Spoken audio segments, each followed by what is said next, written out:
Hello friends, welcome back to GK prince academy. तो दोस्तों, हम लोग डिस्कस कर रहे थे जूनियर असिस्टेंट मेंस एग्जाम्स के प्रैक्टिस सेट का। तो उसी का आज नेक्स्ट प्रैक्टिस सेट नंबर 16वां होगा ओवरऑल। और अगर देखें इस बुक से तो 9वां प्रैक्टिस सेट है। ठीक है, चलिए स्टार्ट करते हैं इस वीडियो को। टोटल 100 नंबर 100 क्वेश्चन के प्रैक्टिस सेट को स्टार्ट करेंगे और लेटेस्ट पैटर्न पर आधारित है, जो कि आपके एग्जाम्स के लिए बहुत ही हेल्पफुल है।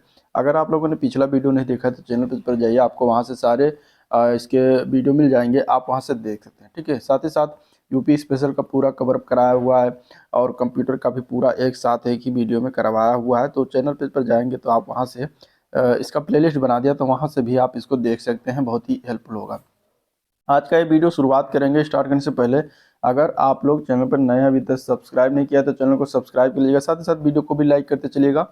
पहला क्वेश्चन हम लेंगे, हिंदी का दिया गया है। ठीक है, पहला क्वेश्चन है, निम्नलिखित में से कौन से मूर्धन्य व्यंजन है। ठीक है, मूर्धन्य व्यंजन। ठीक है, अगर हम पूछें यहाँ पे मूर्धन्य व्यंजन हो गया, एक पूछा जाता है कंठ व्यंजन। ठीक है, एक पूछा जाता है तालव्य व्यंजन और एक पूछा जाता है मूर्धन्य व्यंजन, और एक होता है दंत व्यंजन, एक होता है ओष्ठ व्यंजन। तो ये इतने प्रकार के होते हैं जो पूछे जाते हैं। तो इसमें से अगर मूर्धन्य व्यंजन पूछा गया है तो यहाँ पे हो जाएगा ढ और ढा, ये जो बी ऑप्शन है। ठीक है, क्योंकि अगर हम बात करेंगे कंठ व्यंजन की तो का वर्ग वाले आते हैं क ख ग घ। ठीक है, अंगा। तालब वाले में क्या क्या आता है तो का ख ग घ, फिर इसके बाद तालब में चा आ जाता है, चा वर्ग, चा छा जा झइया।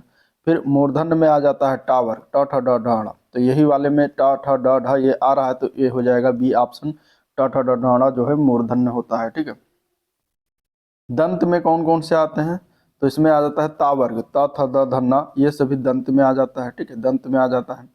और इसके बाद आ जाता है ओष्ठ व्यंजन। ओष्ठ व्यंजन में कौन सा तो पा वर्ग आ जाता है, पा फा बा भमा। तो इस प्रकार ये आपको याद रखना। आंसर क्या हो जाएगा यहाँ पे, बी ऑप्शन इसका बिल्कुल राइट हो जाएगा। बात करेंगे यूपी ट्रिपल एस सी राजस्व लेखपाल के बेस्ट बुक के बारे में, जो कि चक्षु प्रकाशन की है। और ये निकाला गया है संपूर्ण स्टडी गाइड, जिसमें आपको लेटेस्ट सिलेबस के अनुसार, जिसमें जीके जीएस के 65 क्वेश्चन प्लस कंप्यूटर के 20 क्वेश्चन, ठीक है 15 क्वेश्चन सॉरी, फिर इसके बाद यूपी के 20 क्वेश्चन को समाहित करके निकाला गया। टोटल 100 क्वेश्चन 100 नंबर का है। तो आप ये बुक जो है आप ऑनलाइन परचेज कर सकते हैं। आपके जो है यूपी लेखपाल के लिए बहुत महत्वपूर्ण जो है बुक होगी। साथ ही साथ अगर आप यूपी स्पेशल लेखपाल की तैयारी करें चक्षु के, तो चक्षु की यूपी लेखपाल परीक्षा के लिए स्टडी गाइड, प्रैक्टिस सेट और सब्जेक्ट वाइड बुक भी आती हैं, जिसे लेकर आप अपनी तैयारी और मजबूत कर सकते हैं। और इन सभी बुक को परचेज करने के लिए आप डिस्क्रिप्शन बॉक्स में जाइए, वहाँ आपको जो है उसका लिंक दिया गया है, वहाँ से आप परचेज कर सकते हैं। ठीक है, क्वेश्चन नंबर दूसरा देखेंगे। दूसरा दिया गया है, सघोष वर्ण कौन सा है इनमें से। सघोष वर्ण यहाँ पे क्या हो जाएगा, अघोष और सघोष दो प्रकार के वर्ण होते हैं। ठीक है, सघोष वर्ण की बात करेंगे तो यहाँ पे बा वर्ण। ठीक है, प फ बा भा मा। सघोष वर्ण की अगर बात करें तो ये क्या होते हैं कि उच्चारण में स्वर तंत्रियों में जो है इनमें कंपन उत्पन्न होता है। इसमें तीसरा, चौथा और पांचवा, हर वर्ग का तीसरा, चौथा और पांचवा जो वर्ण होता है वो सघोष वर्ण कहलाता है। ठीक है, अब जैसे पा वर्ग में अगर हम जाएं तो पा वर्ग में पा और फा, इन दोनों वर्ण को छोड़कर बाकी पा फा के बाद बा, भा और मा, ये तीनों वर्ण क्या है, सघोष वर्ण। इसी प्रकार अगर का और खा में, अगर का वर्ग में जाए तो का और खा वर्ग को छोड़कर बाकी इसके बाद का ख ग घ और ंगा, ये जो आता है ये क्या है, ये सघोष वर्ण है। का और खा क्या हो जाएगा, ये अघोष वर्ण हो जाएगा। ठीक है, इसी प्रकार यहाँ पे पा और फा क्या हो जाएगा, ये अघोष वर्ण हो जाएगा। तो इस तरीके से पहला और दूसरा, हर वर्ग का पहला दूसरा अघोष होता है, तीसरा चौथा पांचवा जो वर्ण होता है वो क्या होता है, सघोष होता है। आंसर हो जाएगा यहाँ पे बी ऑप्शन। नेक्स्ट क्वेश्चन देखते हैं।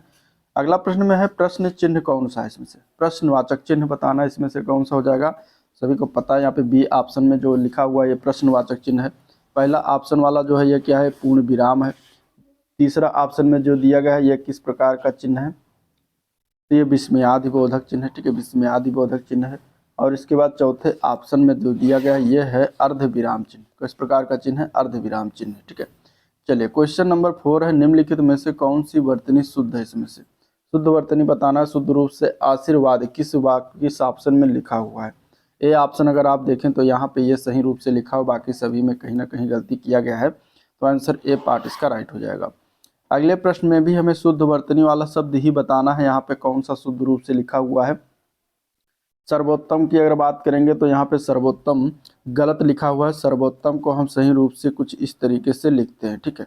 और इसके बाद सांसारिक जो लिखा है ये भी गलत लिखा है। सांसारिक जो लिखा जाता है कुछ इस तरीके से सही रूप से लिखा जाता है। यहाँ पे सच्चिदानंद सही लिखा हुआ है, तो सी ऑप्शन आपका राइट आंसर हो जाएगा, ठीक है। सी ऑप्शन क्या है, राइट आंसर हो जाएगा। कीर्ति की अगर बात करेंगे तो कीर्ति का शुद्ध रूप से कुछ इस तरीके से लिखा जाता है। चलिए क्वेश्चन नंबर 6 है, निम्नलिखित में से संज्ञा शब्द कौन सा है। संज्ञा शब्द पहचानना, इनमें से संज्ञा शब्द का अगर परिभाषा की बात करेंगे तो किसी वस्तु, प्राणी, स्थान, भाव आदि के नाम को संज्ञा कहा जाता है। यहाँ पे अगर आप देखें तो गंगा जो नाम है ये क्या है, ये संज्ञा शब्द में आता है, ठीक है। संज्ञा कितनी प्रकार की होती है, 5 प्रकार की होती है। पहला उसमें आ जाता है व्यक्तिवाचक संज्ञा, दूसरा आ जाता है जातिवाचक संज्ञा, तीसरा है द्रव्यवाचक संज्ञा, चौथा है इसमें समूहवाचक संज्ञा, पांचवा आ जाता है आपका भाववाचक संज्ञा, ठीक है। तो इस प्रकार ये 5 प्रकार में बांटा गया है। यहाँ पे गंगा शब्द क्या है, ये व्यक्तिवाचक संज्ञा के अंतर्गत आता है। आंसर ए पार्ट राइट है। चलिए हिंदी में कुल कितने सर्वनाम हैं। हिंदी में सर्वनाम की संख्या कुल कितनी है, यहाँ पे अगर देखें तो ऑप्शन कुछ इस तरीके से दिया गया है, लेकिन टोटल हिंदी में सर्वनाम की संख्या 11 है और ऑप्शन में नहीं होने के कारण यहाँ 5वां ऑप्शन सही हो जाएगा, उपयुक्त में से कोई नहीं, ठीक है। 11 कौन कौन से हैं ये भी जान लीजिए। तो मैं होता है, ठीक है, तू होता है, इसके अलावा आप है, ये है और वो, ये हो गया 5। इसके अलावा आ जाता है जो, तो, कोई और कुछ, ठीक है, फिर कौन, फिर क्या, यही 11 हैं जो आपके सर्वनाम कहलाते हैं।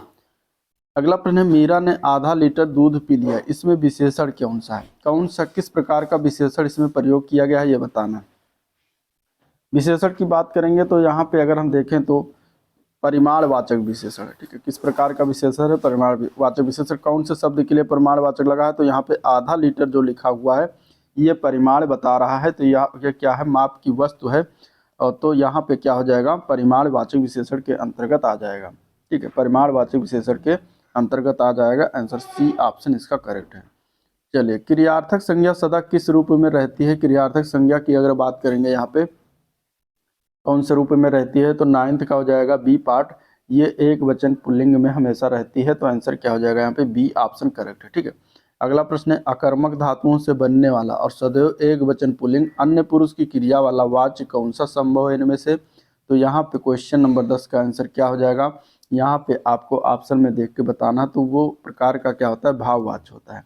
मतलब कि अकर्मक धातुओं से बनता है और सदैव एक वचन पुल्लिंग और अन्य पुरुष की क्रिया में रहता है, तो ये भाववाच्य होता है, ठीक है।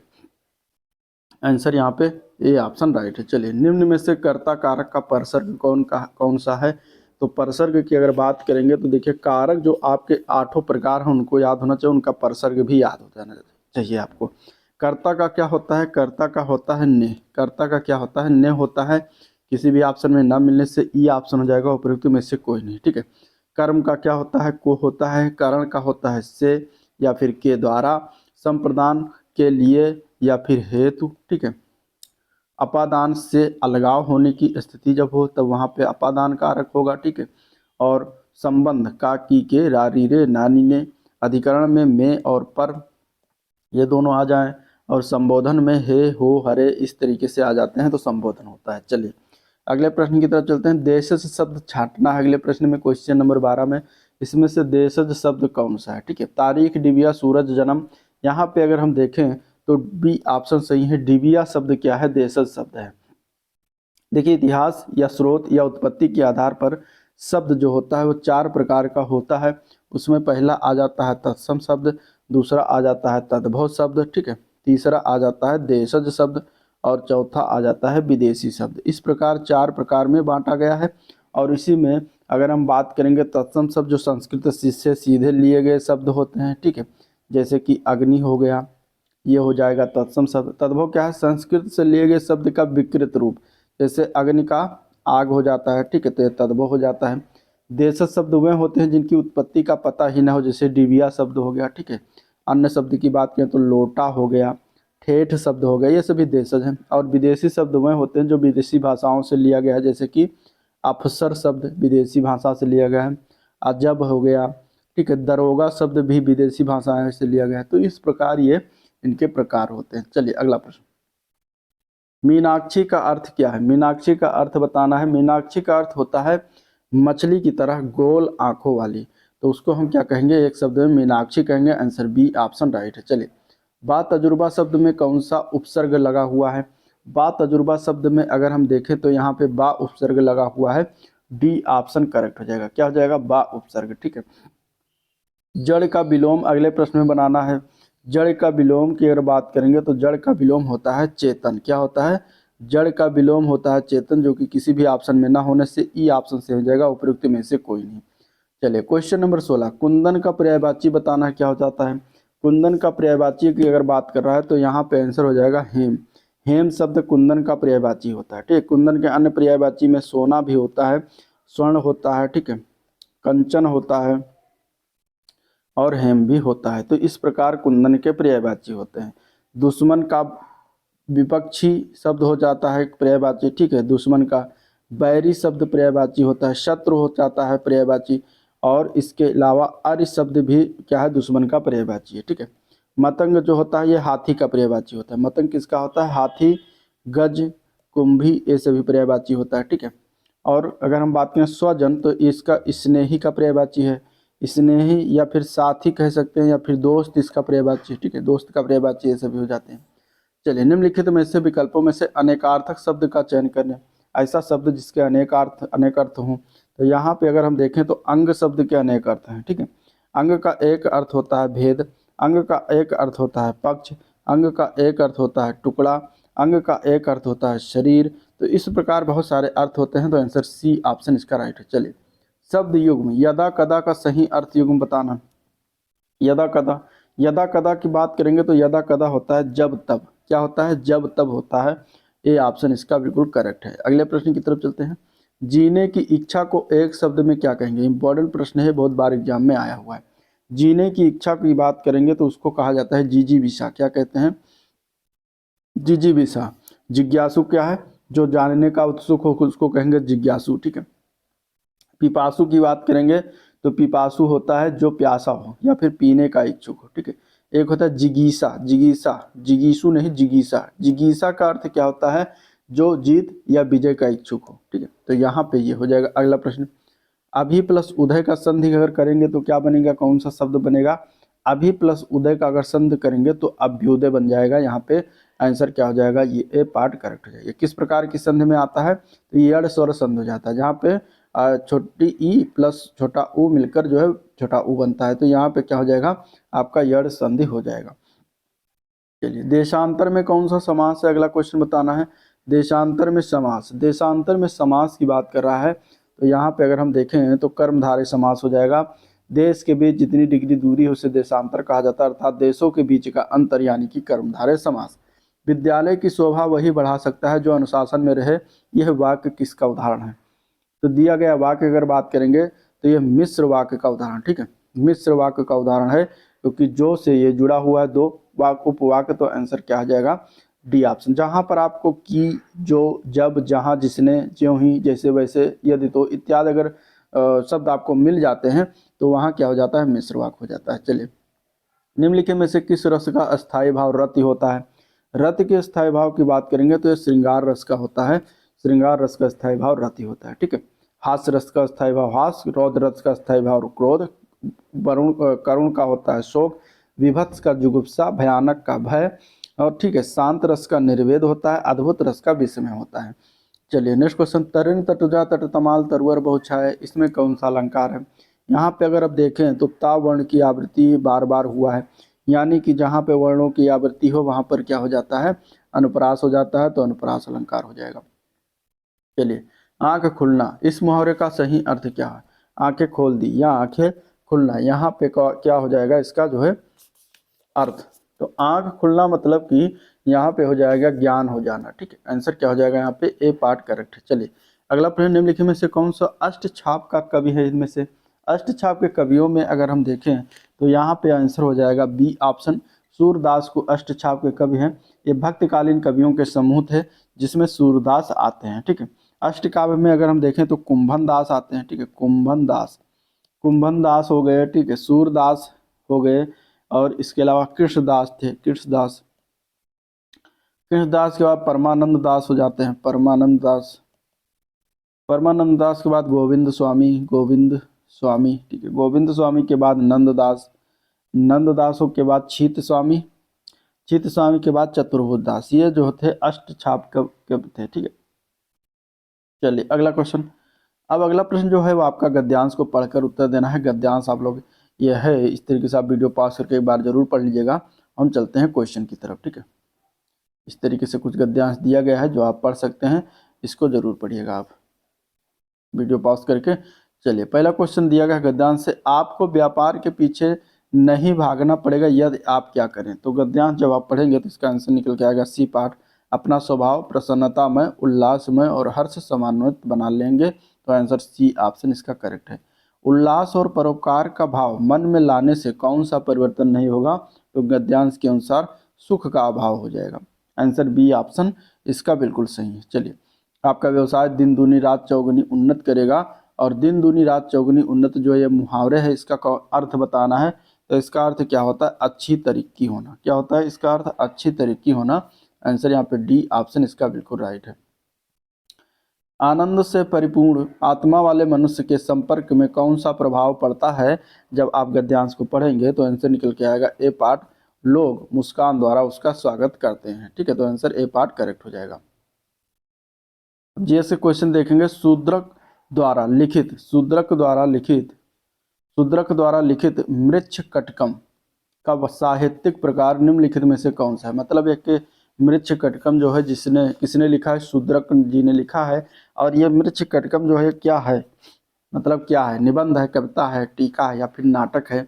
तो मृच्छ कटकम जो है एक संस्कृत साहित्य की नाटक है। तो यहाँ आंसर क्या है, बी डी ऑप्शन राइट है, ठीक है। मृच्छ कटकम का अर्थ क्या है, मिट्टी का खिलौना होता है इसका अर्थ। तो आंसर डी ऑप्शन राइट है। नेक्स्ट क्वेश्चन, निम्नलिखित में से किस भारतीय स्वतंत्रता सेनानी ने हिंट्स फॉर सेल्फ कल्चर नामक पुस्तक लिखी थी। वो कौन थे जिन्होंने ये लिखा हुआ था।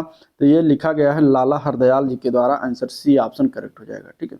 इन्होंने एक हिट्स फॉर सेल्फ कल्चर नामक पुस्तक लिखा था। इन्होंने क्या किया था, गदर पार्टी की स्थापना की थी। गदर पार्टी के संस्थापक थे। और गदर पार्टी की स्थापना कहाँ पर किया था, अमेरिका में किया था। चलिए अगला प्रश्न, भारतीय संविधान के किस संशोधन ने लोकसभा और विधानसभा दोनों में एंग्लो इंडियन के नामांकन को समाप्त कर दिया है। तो वो संशोधन है 104वां संविधान संशोधन 2019 में जो हुआ था, उसके तहत जो है समाप्त कर दिया गया है। तो आंसर यहाँ पे सी ऑप्शन हो जाएगा। अगले प्रश्न की तरफ बढ़ेंगे, बैंकों के राष्ट्रीयकरण के प्रथम चरण के दौरान किस बैंक का राष्ट्रीयकरण नहीं किया गया था। तो इसमें से अगर देखिए, देना बैंक किया गया था, Canara bank, central bank of India, Vijaya bank का नहीं किया गया था। तो डी ऑप्शन हो जाएगा, ठीक है। प्रथम चरण जब 1969 में हुआ था, कब हुआ था, प्रथम चरण जो हुआ था राष्ट्रीयकरण वो 1969 में हुआ था। तो आंसर क्या हो जाएगा, यहाँ पे डी ऑप्शन हो जाएगा। चलिए अगला प्रश्न, बैक हैंड स्ट्रोक्स शब्द निम्नलिखित में से किससे जुड़ा है। बैक हैंड स्ट्रोक्स की बात करेंगे तो ये जो है टेनिस खेल से जुड़ा है। डी ऑप्शन इसका राइट हो जाएगा, ठीक है। टेनिस खेल से जुड़ा है। चलिए क्वेश्चन नंबर 51, विजयनगर की प्रचलित परंपराओं के अनुसार राय, विजयनगर के जो शासक थे उनको कहा जाता था, किसको कहा जाता था, राय किसको कहा जाता था। तो विजयनगर की प्रचलित परंपराओं के अनुसार राय जो थे, राय को नरपति कहा जाता था, ठीक है। राय को क्या कहा जाता था, नरपत, यानी कि लोगों का स्वामी कहा जाता था, ठीक है। अश्वपति का विजयनगर की लोकप्रिय परंपराओं में दक्कन के सुल्तानों को घोड़ों के स्वामी यानी अश्वपति कहा जाता था। तो दोनों याद रखिएगा। अगला प्रश्न, बंगाल का विभाजन जब 1905 में हुआ तो ब्रिटिश वायसराय किसके द्वारा किया गया था। कौन सा वायसराय था उस समय था, तो उस समय था कर्जन। इसने किया था बंगाल का विभाजन, कर्जन 1905 में इसी के द्वारा किया गया था, ठीक है। चलिए अगले क्वेश्चन की तरफ चलते हैं, भारत में वंदे मातरम पत्रिका की स्थापना किसने की थी। वंदे मातरम पत्रिका की स्थापना की बात करेंगे तो 1905 ईस्वी में यह किया गया था अरविंद घोष जी के द्वारा। आंसर सी ऑप्शन करेक्ट हो जाएगा, ठीक है। यह जो पत्रिका थी ये किस भाषा में प्रकाशित होती थी, अंग्रेजी भाषा में। यह साप्ताहिक निकलती, मतलब सप्ताह में एक बार ये पत्र जो है निकलता था। और ये पहली बार 6 अगस्त 1906 को प्रकाशित हुआ था, ठीक है। इसकी स्थापना बिपिन चंद्र पाल ने किया था, ठीक है। चलिए स्थापना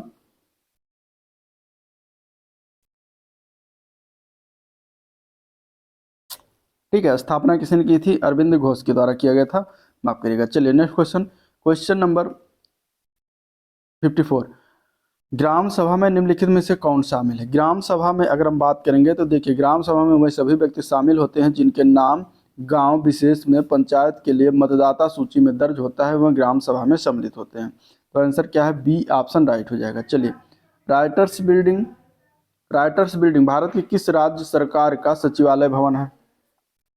राइटर्स बिल्डिंग की बात करेंगे तो राज्य सरकार का सचिवालय भवन, इसमें से किस राज्य सरकार का सचिवालय भवन है?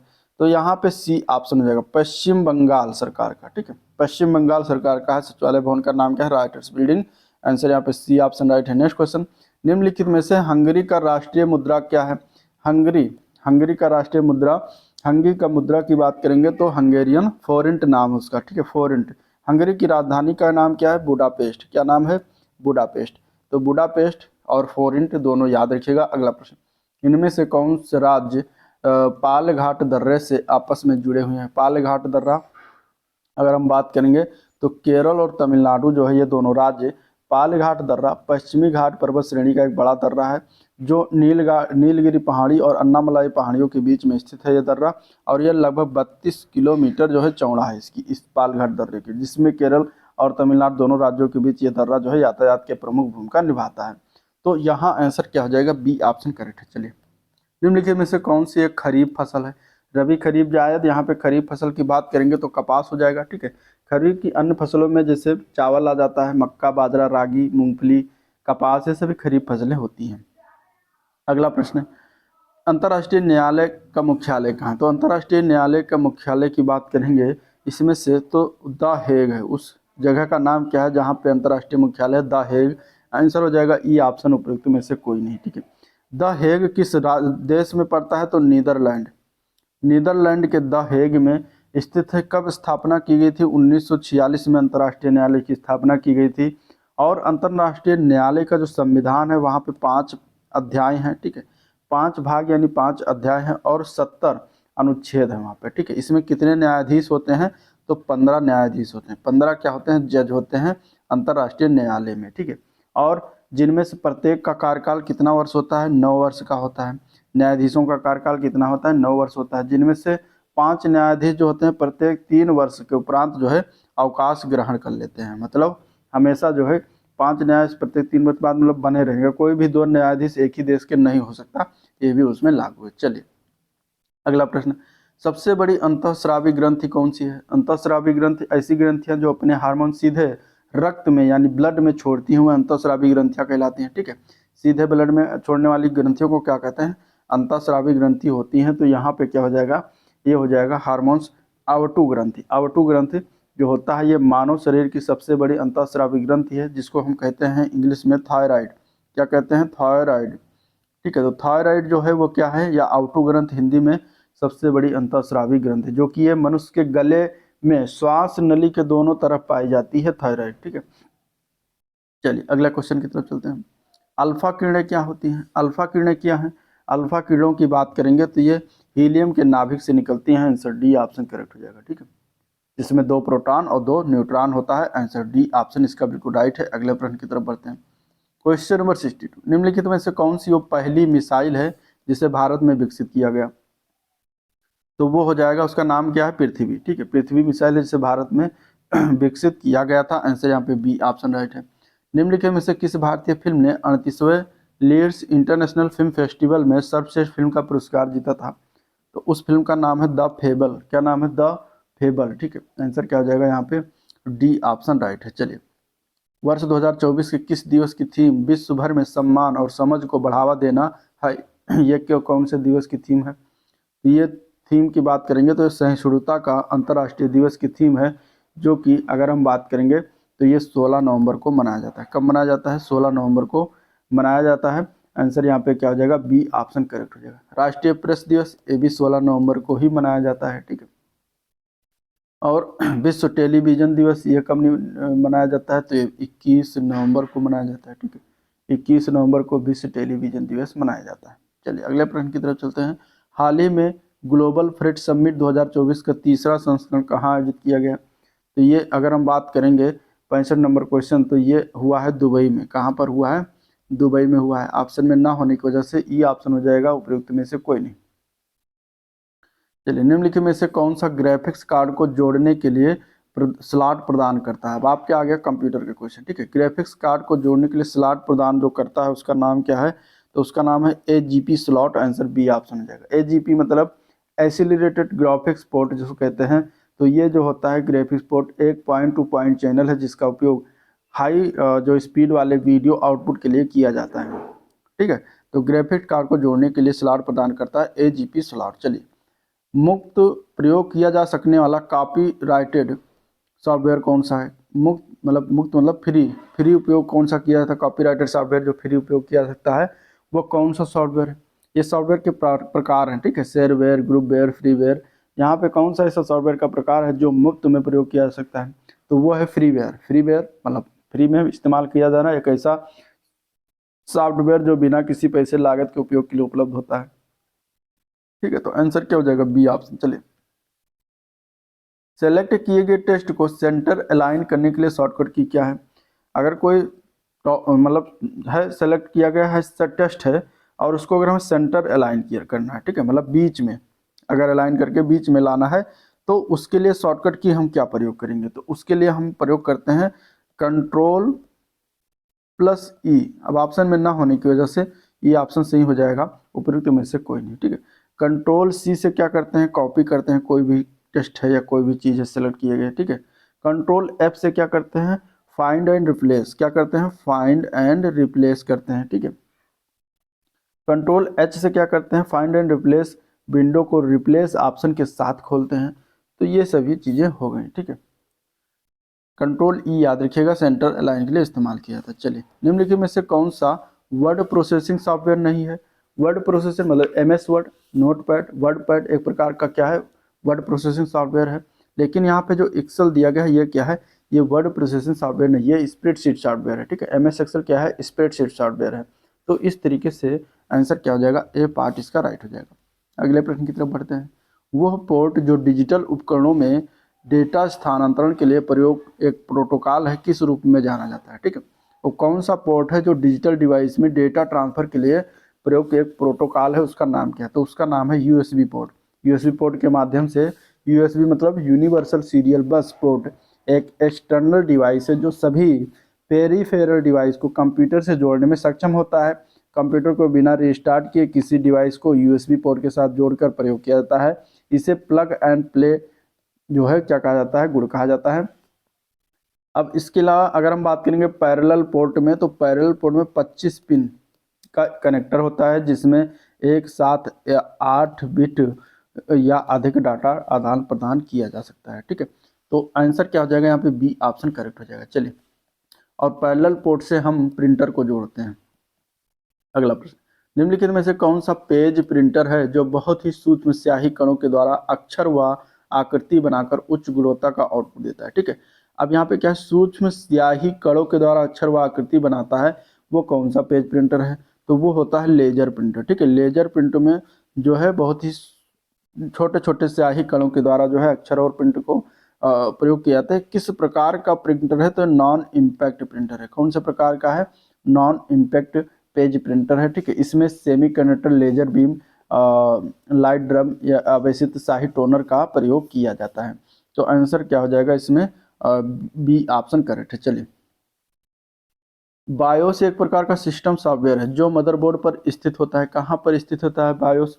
बायोस का फुल फॉर्म है बेसिक इनपुट आउटपुट सिस्टम, जो कि ये सॉफ्टवेयर है और ये मदरबोर्ड पर नॉन वोलाटाइल रोम में स्थित होता है। रीड ओनली मेमोरी इसको कहते हैं, ठीक है। ये उसी के चिप पर स्टोर होता है, इसी के चिप में क्या होता है? रोम में ही स्टोर होता है, ठीक है। अगर हम बात करेंगे कंप्यूटर सिस्टम में, तो बायोस जो कंटेंट है को एक फ्लैश मेमोरी चिप पर स्टोर किया जाता है, जो अभी आधुनिक कंप्यूटर है, ताकि मदरबोर्ड से चिप को हटाए बिना कंटेंट को फिर से लिखा जा सके, ठीक है। तो यहाँ पे अगर हम देखेंगे तो आंसर क्या है? यहाँ पे रोम लगा दीजिएगा। नेक्स्ट क्वेश्चन, निम्न डिवाइस GUI पर, निम्न उपकरण GUI पर आधारित OS में सहायता देता है। किसको सहायता देता है? तो GUI विंडोज जो है कीबोर्ड, टच पैड, माउस, ठीक है, आइकन और मेनू का उपयोग कमांड को पूरा करने के लिए करता है, जैसे फाइलों को सेलेक्ट करना हुआ, ठीक है, खोलना हुआ, डिलीट करना हुआ, ऐड करना हुआ, मूव करना हुआ, ये सभी जो है इसमें क्या करता है, ये सहयोग देता है। ठीक है, GUI ऑपरेटिंग सिस्टम मुख्य रूप से माउस का उपयोग करके नेविगेट किया जाता है। कीबोर्ड का उपयोग शॉर्टकट या एरो की के माध्यम से भी किया जा सकता है। टच पैड का भी उपयोग जो है माउस की तरह GUI में इनपुट करने के लिए कर सकते हैं। तो आंसर हो जाएगा उपरोक्त सभी। निम्न किसी अन्य वेब पेज से जुड़े वेब पेज पर एक ईमेल या आइकन को क्या कहा जाता है? तो इसको अगर हम बात करेंगे हाइपरलिंक। क्या कहते हैं इसको? हाइपरलिंक। ठीक है, हाइपरलिंक इसको कहा जाता है। क्या कहा जाता है? हाइपरलिंक। हाइपरलिंक की अगर बात करेंगे तो ये वेब पेज और वेबसाइटों के बीच नेविगेट करने के लिए उपयोग की जाने वाली प्राथमिक जो होती है वो विधि होती है। हाइपरलिंक एक ही वेब पेज पर अन्य वेब पेज, ग्राफिक्स, फाइल, अन्य स्थान को जो है इंगित करता है। ठीक है, जब टेक्स्ट हाइपरलिंक के रूप में उपयोग किया जाता है तो इसे आमतौर पर रेखांकित किया जाता है या अलग एक रंग ब्लू कलर के रूप में जो है प्रकट होता है। तो इस प्रकार यहाँ पे अगर देखें तो आंसर हो जाएगा ई ऑप्शन, उपरोक्त में से कोई नहीं। चलिए, लिब्रे ऑफिस कैल्क में सबसे अंतिम सेल का एड्रेस क्या होता है? लिब्रे ऑफिस कैल्क में स्प्रेडशीट में सबसे अंतिम सेल का जो एड्रेस होता है वो होता है AMJ10488576। ये याद रखिएगा। आंसर यहाँ पे बी ऑप्शन करेक्ट है। चलिए, अगला प्रश्न है SEO का फुल फॉर्म बताना है। SEO का फुल फॉर्म होता है सर्च इंजन ऑप्टिमाइजेशन। क्या होता है? Search engine optimisation. Answer a part इसके लिए बिल्कुल करेक्ट है। ठीक है, नेक्स्ट क्वेश्चन की तरफ बढ़ेंगे। निम्नलिखित में से TCP किस TCP IP लेयर में शक्तिशाली internet protocol, address resolution protocol और internet control message protocol IC में शामिल है? वो कौन सा लेयर है जिसमें ये सभी शामिल होते हैं? तो वो लेयर होता है internet layer. Answer b option हो जाएगा। इसको अन्य नाम इसका नेटवर्क लेयर भी है, ये भी याद रखिएगा। ठीक है, तो नेटवर्क लेयर या फिर इंटरनेट लेयर जिसमें TCP IP ARP IC में MP सभी सम्मिलित होता है। ठीक है, तो आंसर क्या हो जाएगा यहाँ पे? बी ऑप्शन इसका बिल्कुल राइट हो जाएगा। अगले क्वेश्चन की तरफ चलेंगे। उमंग ऐप का क्या उद्देश्य है? अगला प्रश्न है उमंग ऐप का क्या उद्देश्य है? उमंग ऐप जो कि एक फास्ट ट्रैक मोबाइल गवर्नेंस है। आंसर ए पार्ट है। उमंग मतलब unified mobile application for new age governance, जिसका उद्देश्य भारत सरकार के सभी ऑनलाइन सर्विस को मोबाइल ऐप पर लाना है। तो आंसर क्या जाएगा? फास्ट ट्रैक मोबाइल गवर्नेंस है। आंसर ए पार्ट करेक्ट है। साइबर सुरक्षा किसकी सुरक्षा करती है? साइबर सुरक्षा की बात करेंगे तो ये साइबर सुरक्षा इंटरनेट से जुड़े सिस्टम की सुरक्षा करती है। आंसर बी ऑप्शन करेक्ट हो जाएगा। नेक्स्ट क्वेश्चन, इंटरनेट पर यूजर एक्टिविटी पर नज़र रखता है और किसी अन्य व्यक्ति के लिए पृष्ठभूमि में उस इंफॉर्मेशन को प्रसारित करता है, तो कौन सा इसमें से जो है हार्ड सॉफ्टवेयर करता है? तो उसका नाम है स्पाईवेयर। ठीक है, नज़र रखना स्पाईवेयर का काम है। ठीक है, तो आंसर क्या हो जाएगा यहाँ पे? बी ऑप्शन करेक्ट है। स्पाईवेयर एक ऐसा मेलवेयर है जो किसी कंप्यूटर में यूजर की इजाज़त के बिना इंस्टॉल हो जाता है और उससे कंप्यूटर की सारी जानकारी मेलवेयर भेजने वाले व्यक्ति को दे देता है। ठीक है, तो स्पाईवेयर याद रखिएगा। नेक्स्ट क्वेश्चन, अब क्वेश्चन उत्तर प्रदेश से। उत्तर प्रदेश में निम्नलिखित में से किस शहर में वन क्षेत्र नहीं है? वन क्षेत्र एक ऐसा जिला जहाँ पे वन क्षेत्र नहीं है, तो वो है जौनपुर जिला। आंसर यहाँ पे सी ऑप्शन करेक्ट हो जाएगा। ठीक है, और इसके अलावा गाजीपुर भी में भी नहीं है, बलिया में भी कोई वन भूमि नहीं है। ठीक है, चलिए क्वेश्चन नंबर 82, उत्तर प्रदेश के निम्नलिखित में से किस जिले में की सीमा मध्य प्रदेश के साथ साझा नहीं करती? ठीक है, मध्य प्रदेश के साथ सबसे बड़ा सीमा रेखा टच होता है उत्तर प्रदेश का। इसमें से ऐसा कौन सा जिला है जो मध्य प्रदेश के साथ सीमा साझा नहीं करता? तो वो हो जाएगा अलीगढ़। अलीगढ़ क्या है? सीमा साझा नहीं करता। अब यह मध्य प्रदेश के साथ कौन कौन से जिला सीमा साझा करता है? तो इलाहाबाद, मिर्जापुर, इटावा तो है। ठीक है, इसके अलावा आगरा, झांसी, ललितपुर, बांदा, चित्रकूट, सोनभद्र और जालौन ये सभी सीमा साझा करते हैं। चलिए नेक्स्ट क्वेश्चन, उत्तर प्रदेश का सबसे बड़ा वन्य जीव अभ्यारण्य इनमें से कौन सा हो जाएगा? ठीक है, उत्तर प्रदेश का सबसे बड़ा वन्य जीव अभ्यारण्य इनमें से अगर देखेंगे तो वो हो जाएगा हस्तिनापुर। आंसर यहाँ पे डी ऑप्शन करेक्ट है। ठीक है, सबसे बड़ा वन्य जीव अभ्यारण्य हो जाएगा जो कि मेरठ, मुजफ्फरनगर, गाजियाबाद, बिजनौर, अमरोहा जिला में फैला हुआ है। चंद्रप्रभा वन्य जीव अभ्यारण्य किस जिले में है? तो चंदौली में है। किशनपुर वन्य जीव अभ्यारण्य कहाँ पर है? तो लखीमपुर खीरी में है। कहाँ पर है? लखीमपुर खीरी में। कतनिया घाट वन्य जीव अभ्यारण्य ये कहाँ पर? तो ये बहराइच में है। चलिए अगला प्रश्न, गंगा नदी उत्तर प्रदेश में किस जिले में प्रवेश करती है? ठीक है, गंगा नदी उत्तर प्रदेश कौन से जिले में प्रवेश करती है? सबसे पहले तो वो है बिजनौर जिला जहाँ से प्रवेश करती है। ठीक है, टोटल कितने जिलों से होकर बहती है गंगा नदी उत्तर प्रदेश के? तो 28 जिलों से होकर बहती है। अगला प्रश्न देखते हैं, क्वेश्चन नंबर 85। उत्तर प्रदेश में निम्नलिखित में से किस जिले में बाबू गेंदा सिंह गन्ना शोध संस्थान स्थित है? इंपॉर्टेंट क्वेश्चन है, यह पड़ता है कुशीनगर। कहाँ है? कुशीनगर में स्थित है। सेवरही नामक स्थान है, सेवरही, जहाँ पर यह स्थित है। और इसकी स्थापना कब की गई थी? 1976 में किया गया था, ये भी ध्यान में रखिएगा। अगले क्वेश्चन की तरफ चलते हैं, क्वेश्चन नंबर 86। उत्तर प्रदेश राज्य में परीक्षा बांध किस नदी पर बनाया गया है? परीक्षा बांध की बात करेंगे तो ये बेतवा नदी पर बना हुआ। किस नदी पर बना हुआ? बेतवा नदी पर। ठीक है, अब यहाँ पे देखें ऑप्शन में नहीं है तो ई ऑप्शन हो जाएगा, उपयुक्त में से कोई नहीं। परीक्षा बांध बेतवा नदी पर। बेतवा नदी हमीरपुर के निकट यमुना में जाके मिल जाती है, तो आंसर क्या हो जाएगा यहाँ पे? ई ऑप्शन बिल्कुल राइट है। चलिए, चमड़े के कार्य के लिए उत्तर प्रदेश का कौन सा जिला प्रसिद्ध है? चमड़े के कार्य के लिए उत्तर प्रदेश का जिला जो है वो इसमें से आगरा हो जाएगा। आंसर यहाँ पे ए पार्ट है, करेक्ट। ठीक है, आगरा किस नदी के किनारे बसा हुआ है? तो यमुना नदी के किनारे बसा हुआ है। ठीक है, आगरा के किला, ताजमहल सब यहीं पर, फतेहपुर सीकरी सभी यूनेस्को के विशेषकर जो है यूनेस्को विश्व धरोहर में सम्मिलित हैं। चलिए, सितंबर 1989 में न्यूज प्रिंट प्रोजेक्ट की स्थापना किस जिले में हुई थी? न्यूज प्रिंट प्रोजेक्ट की स्थापना ये सबसे पहले मुरादाबाद जिले में हुआ था 1989 में सितंबर में। ठीक है, यहाँ पे अगर हम बात करेंगे मुरादाबाद तो पीतल हस्तशिल्प निर्माण और निर्यात के लिए प्रसिद्ध है। यह किस नदी के किनारे स्थित है? तो रामगंगा नदी के किनारे स्थित है, रामगंगा नदी। चलिए, अगला प्रश्न, उत्तर प्रदेश का राज्य चर्म विकास एवं विपणन निगम लिमिटेड कहाँ पर स्थित है? तो ये पड़ता है आगरा जिले में। आंसर ए पार्ट हो जाएगा। ठीक है, इसकी स्थापना कब हुई? 1974 में। आंसर क्या हो जाएगा यहाँ पे? ए पार्ट करेक्ट हो जाएगा। क्वेश्चन नंबर 90, घाटमपुर तापीय ऊर्जा केंद्र कहाँ पर अवस्थित है? घाटमपुर तापीय ऊर्जा केंद्र जो कि निर्माणाधीन अभी स्टार्ट हो गया है, ये कानपुर में स्थित है। ठीक है, कानपुर देहात। आंसर यहाँ पे ए पार्ट हो जाएगा। ये है UPRVUNL और नवेली लिग्नाइट। ठीक है, लिग्नाइट, नवेली लिग्नाइट कारपोरेशन की मदद से जो है संयुक्त परियोजना है, तो ये भी ध्यान में रखिएगा। अगला प्रश्न, परमहंस योगानंद गिरी जिन्होंने पश्चिम को योग के ज्ञान से परिचित किया, इनका जन्म किस जिले में हुआ था? तो इनका जन्म हुआ था गोरखपुर में। कहाँ पर हुआ था? गोरखपुर में। इनका मूल नाम था मुकुंद लाल घोष। 1893 में इनका जो है जन्म हुआ था गोरखपुर में। ठीक है, नेक्स्ट क्वेश्चन, निम्नलिखित में से किस नृत्य शैली में एक महिला नर्तकी नृत्य करते समय अपने सिर के ऊपर रोशन दीपकों के एक स्तंभ को संतुलित करती है? ठीक है, इंपॉर्टेंट क्वेश्चन है।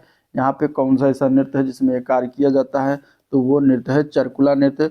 यहाँ पे अगर हम बात करते हैं तो ब्रज क्षेत्र में ये नृत्य होता है। ठीक है, मथुरा और ब्रज क्षेत्रों में प्रचलित है। आंसर यहाँ पे सी ऑप्शन करेक्ट है। चलिए, उत्तर प्रदेश के निम्नलिखित में से किस शहर में विंध्याचल कॉरिडोर परियोजना की नींव रखी गई है? तो ये कहाँ पर रखा गया इनमें से? तो ये हो जाएगा मिर्जापुर। आंसर डी ऑप्शन इसका राइट हो जाएगा। मिर्जापुर में इस विंध्याचल कॉरिडोर की नींव रखी गई है। ठीक है, निम्नलिखित में से किस स्थान पर कनिष्क की सिरविहीन प्रतिमा पाई गई है? और इम्पॉर्टेंट क्वेश्चन है। ठीक है, कनिष्क की सिरविहीन मतलब ऐसी प्रतिमा मिली है जिसमें उनका सिर ही नहीं है, तो वो है मथुरा में। आंसर क्या हो जाएगा? बी ऑप्शन, बिना सिर वाली मूर्ति पाई गई है। कनिष्क जो था किस वंश का महान शासक था? तो ये कुषाण वंश का था। ठीक है, कुषाण वंश का क्या था? महानतम शासक था। 78 ईस्वी में इसने जो है शक संवत की शुरुआत की थी। कुषाण वंश की स्थापना कुजुल कटफिसेस ने किया था। चलिए, जनजातीय नृत्य शोरा नृत्य उत्तर प्रदेश के किस जिले से संबंधित है? शोरा नृत्य की बात करेंगे तो ये ललितपुर जिले में होता है। आंसर यहाँ पे बी ऑप्शन करेक्ट हो जाएगा। ठीक है, अगले प्रश्न की तरफ चलते हैं। उत्तर प्रदेश राज्य लोक सेवा आयोग के व्यय को किस पर भारित करता है? ठीक है, यूपीपीसीएस किस पर भारित करता है? इनका जो व्यय है, जो रुपया है, खर्चा है, वो सभी तो राज्य की संचित निधि पर भारित होता है। आंसर बी ऑप्शन इसका राइट हो जाएगा। ठीक है, चलिए, 2011 की जनगणना के अनुसार उत्तर प्रदेश की कितनी प्रतिशत आबादी ग्रामीण क्षेत्रों में रहती है? तो यहाँ पे अगर हम देखें तो इसका आंसर हो जाएगा 77.73% जो आबादी हो ग्रामीण है उत्तर प्रदेश की। आंसर की बात करेंगे तो किसी में नहीं है, तो ई ऑप्शन हो जाएगा, उपयुक्त में से कोई नहीं। उत्तर प्रदेश के किस शहर में देश का पहला बैटरी चालित टावर वैगन बनाया गया है? ठीक है, बैटरी चालित टावर वैगन की बात करेंगे 98 का, तो आंसर हो जाएगा डी ऑप्शन, ये नोएडा में बनाया जा रहा है। ठीक है, देश का पहला बैटरी चालित टावर वैगन बनाया जा रहा है नोएडा में। आंसर डी ऑप्शन करेक्ट हो जाएगा। हाल ही में सुहेलवा वन्यजीव अभ्यारण्य उत्तर प्रदेश के कौन से नंबर का टाइगर रिजर्व के रूप में घोषित हुआ है? सुहेलवा वन्यजीव अभ्यारण्य की अगर बात करेंगे तो ये 5वां घोषित किया जा रहा है। ठीक है, तो आंसर सी ऑप्शन हो जाएगा, जो कि ये कहाँ पर पड़ता है, तो ये बलरामपुर और श्रावस्ती, ठीक है, के आसपास क्षेत्र में स्थित है। भारत नेपाल की सीमा के तराई क्षेत्र में फैला हुआ है। आंसर यहाँ पे क्या हो जाएगा, सी ऑप्शन राइट हो जाएगा। चौथा जो था वो कौन सा था, तो रानीपुर वन्यजीव अभ्यारण्य, जो कि चित्रकूट में था। चलिए, हाल ही में उत्तर प्रदेश शिक्षा सेवा चयन आयोग का अध्यक्ष किसे नियुक्त किया गया है, तो यहाँ पे ऑप्शन दिया गया है, जो कि प्रोफेसर कीर्ति पांडे, जिन्होंने इस्तीफा दे दिया अभी हाल ही फिलहाल में। अभी जो बनाया गया है उनका नाम है प्रशांत कुमार। ठीक है, तो ये हो गया ओवरऑल वीडियो जिसको हम लोगों ने देखा, डिस्कस किया। अगर पसंद आया तो लाइक करिए वीडियो को, चैनल को सब्सक्राइब नहीं किया अभी तो सब्सक्राइब करिएगा, साथ ही साथ अपने दोस्तों में शेयर भी करिएगा। और आज का वीडियो यहाँ पर एंड करते हैं, मिलते हैं नेक्स्ट प्रैक्टिस सेट में, तब तक के लिए थैंक यू।